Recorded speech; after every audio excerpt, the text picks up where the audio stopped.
Welcome to Unit 4, Relations and Functions. Today we want to talk about how to graph an ordered pair.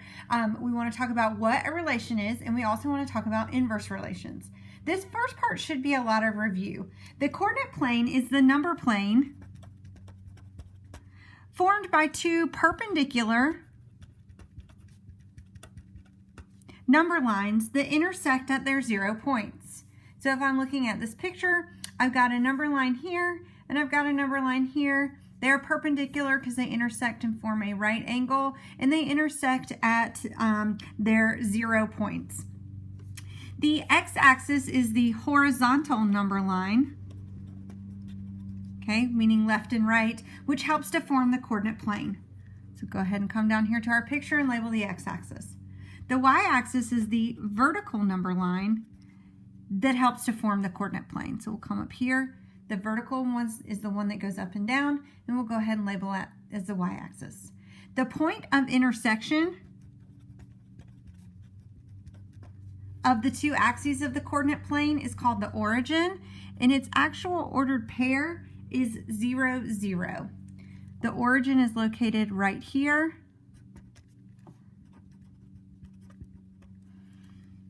At 0, 0. Finally, the coordinate plane is broken up into 4 regions. So quadrants are one of 4 regions into which the two perpendicular number lines separate the plane. So when the x-axis and the y-axis come together, they create 4 different sections of the coordinate plane that are called quadrants.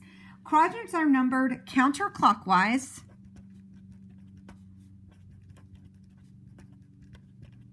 okay, meaning going that way, using Roman numerals. So we start in the upper left-hand corner. This is quadrant 1, again, numbering that with a Roman numeral. And then we move counterclockwise, or against the clock. And so instead of moving clockwise, we're going to go almost like backwards. This is quadrant 2, again, using Roman numerals, quadrant 3, and finally quadrant 4.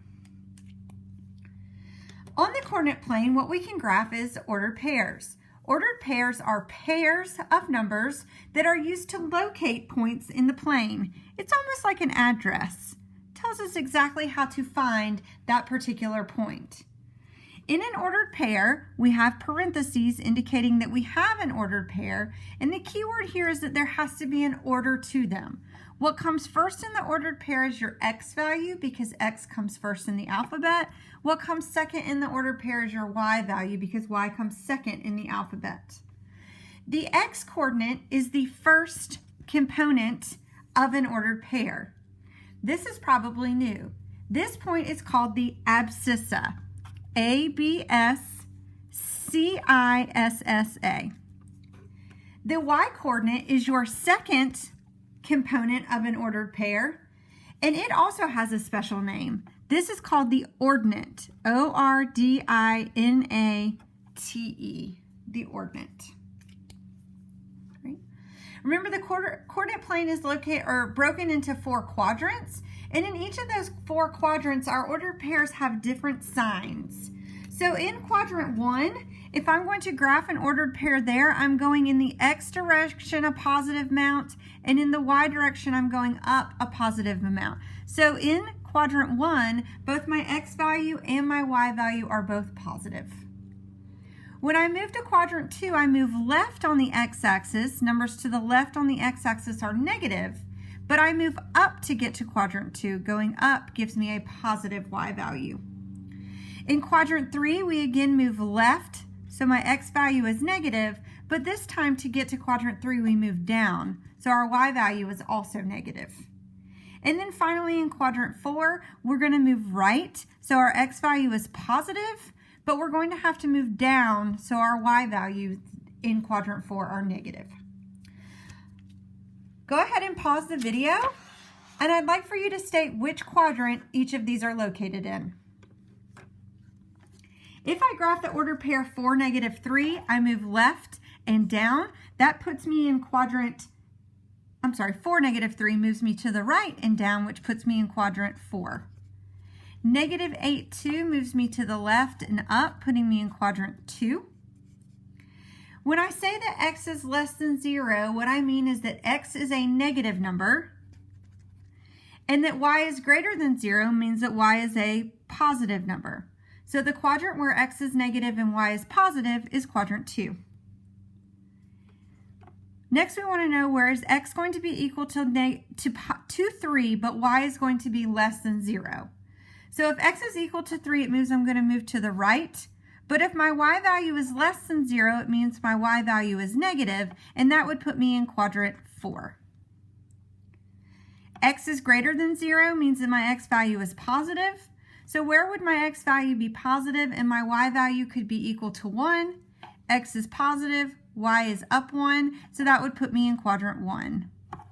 And then finally, where is my abscissa? Remember, abscissa was another word for the x-coordinate. Where is my x-coordinate positive and my ordinate, or the y value of the ordered pair, negative? X is positive and y is negative in quadrant 4. All right, graphing ordered pairs, again, this should be a review. To graph the ordered pair 2, 4 means that my x value is 2 and my y value is 4. So I'm going to move to the right 2 on the x-axis, and then I'm going to go on the y-axis up 4. 1, 2, 3, 4, and there's point A. For B, -2, -2. All right, my x value is -2 and my y value is also -2, so I'm going to move left 2 and down 2, B. C is 0, 4, which means that I don't want to go over any on my x-axis, but I do want to go up 4 in the direction of y. So over 0, but up 4 puts me right here for C. You graph D and E.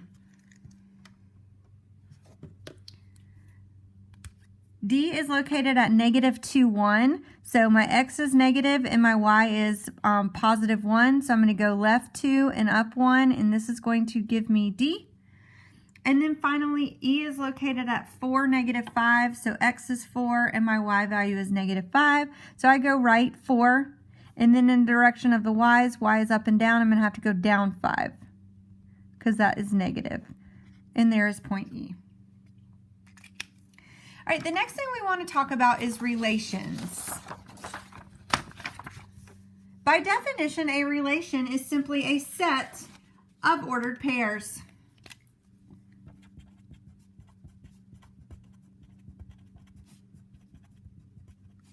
We show a relation with those squiggly brackets, and then inside the brackets, we simply list our ordered pairs. So, for example, 4, 3 is an ordered pair, 2, 1 is an ordered pair, -6, 9 is an ordered pair, and 0, 1 is an ordered pair.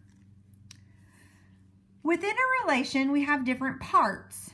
The domain is the set of all x values from a relation.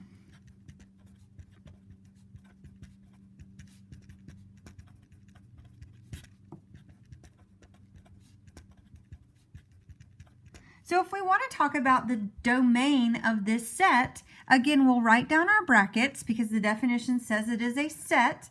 And then we just want to read off the x values. The x value of this ordered pair is 4. The x value of this ordered pair is 2. The x value here is -6, and the x value there is 0. Key thing here is that you do not repeat. So if there was an x value that repeated, I do not need to write it twice. I simply write it down one time and it is covered. The range is the set of all y values from a relation.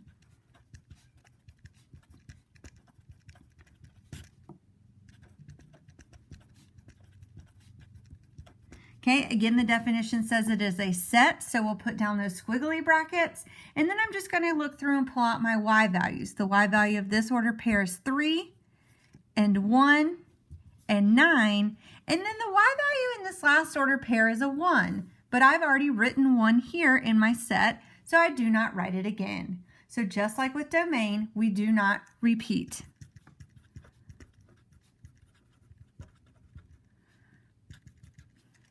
List the value one time.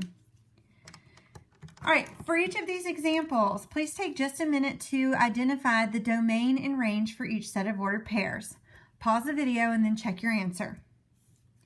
The domain here is 1, 2, -4, and 8. Your range is 4, 3, 7, and 9. In this set of ordered pairs, your domain is -1, 0, 4, 7. And since I've already written -1, I do not need to write it again. Your range for this set of ordered pairs is 3, 6, -1, 2, and 16.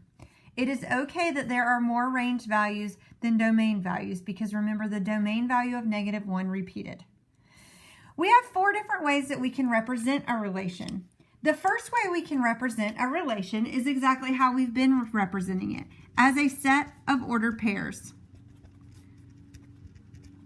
So we can have the set of the ordered pairs 4, 7, 1, 3, and 2, 0, for example.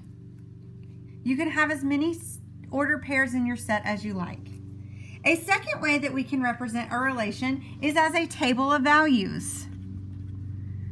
In a table of values, we have a column for X and a column for Y, or we can look at it as a row for X and a row for Y.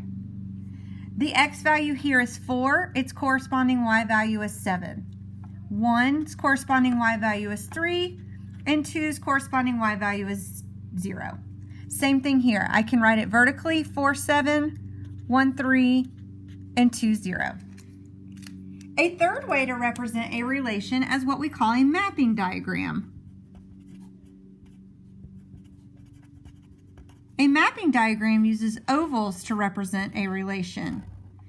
In the left-hand oval, you are going to put your domain or your X values. My domain here, or my X values, are 1, 4, 1, and 2. Again, if they repeat, you only list it once. In the second oval, you're going to list your range. My range here is 7, 3, and 0. And then we are going to map the corresponding domain value to its corresponding range value. 4's range value is 7, 1's range value is 3, 2's range value is 0. The arrows will not always go directly across like that. The final way to represent a relation is to show a picture of it using a graph. So I can write down my coordinate plane and I can graph each of these points. So 4, 7, 1, 3, and finally 2, 0. The last thing we want to talk about today is an inverse relation. Your definition for an inverse relation says the following. Relation Q is the inverse of relation S if and only if every ordered pair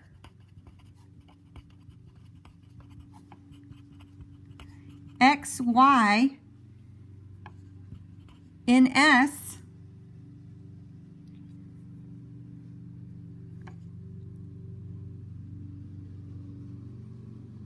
this should say if for every ordered pair X, Y, and S, there is an ordered pair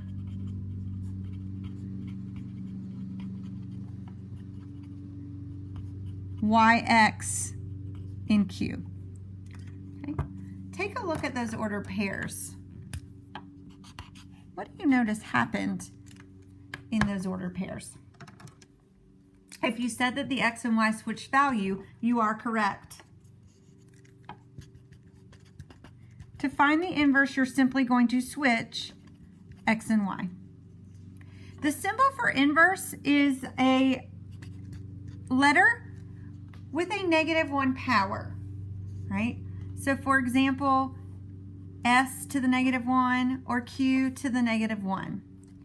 All right, for the following example, we want to state the domain, we want to state the range, and we want to state the inverse of the relation, right? As a reminder, your domain is your X value. So I put down my squiggly brackets. I have an X value of 2, an X value of -2, and an X value of 0. For my range, remember that is all of the Y values.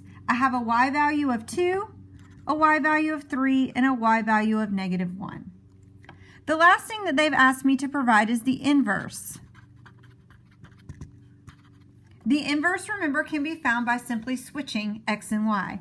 If I switch x and y here, this remains 2, 2. If I switch x and y here, this ordered pair becomes 3, -2. And finally, if we switch x and y here, the ordered pair becomes -1, 0.